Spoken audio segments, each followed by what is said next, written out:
Boys and girls. Today was one of those days where I just wanted to stuff around. It was always pretty clear that I would have to redo the decoder, the smoke system and everything on the black GMAM. The one I did for Yaku had all the modifications done that I still need to do on this one. That's the rear bristles, it's the brake pots, it's, you know, there's a lot of stuff I still want to do. But I think this is the first time in South Africa that we've seen a GMAM Garratt in 1/24 scale pull a load. And this thing is ridiculously strong.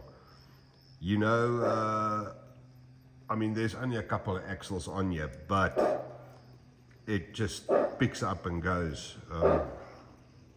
Effortless. Absolutely effortless. I've modified the smoker a bit. This is still the old standard USA train smoker.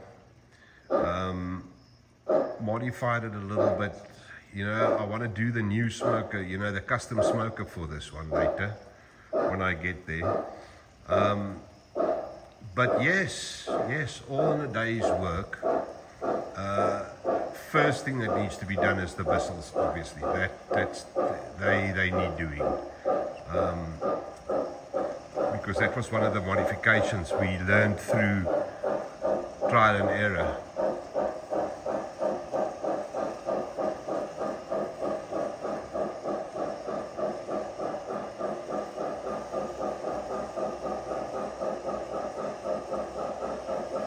You know, around the bends, over the point here, she sometimes dumps off. Sometimes she doesn't, sometimes she does.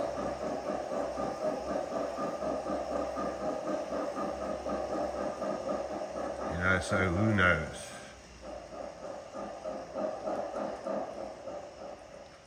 Who knows? But hey, it looks pretty with a... Now, if I had a loop, I could go around. But it looks very pretty with a consist. I've got a water tender for it, the X20, but I still need to do some painting and stuff on it. It's one of Saram's ones, and then I've got a, what was it, a 17, X17 as well, which is one of mine, which I also want to do for the grey one. And painted grey, well, what the hell, why not? The grey one still hasn't got a decoder or anything. That I'll sort out as soon as I've got the recipe right, like I did Yaku's one. It works a charm. You need to really put plugs in on this so that you can strip it apart if you need to. You know, until you're happy. I mean, Yaku's one, give me 10 minutes and I've got that down to motor blocks and boiler. Now, you'll see over the point, Andrew did make the wheels that you can change the gauge. The gauge at the back is, you see there, see it climbs in, climbs up. Okay, this time it made it, but yeah, sometimes it doesn't.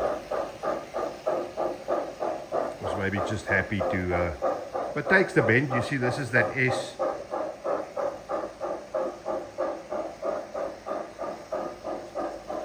It's funny, I see that the way it runs now forward, very little problems. Well, forward,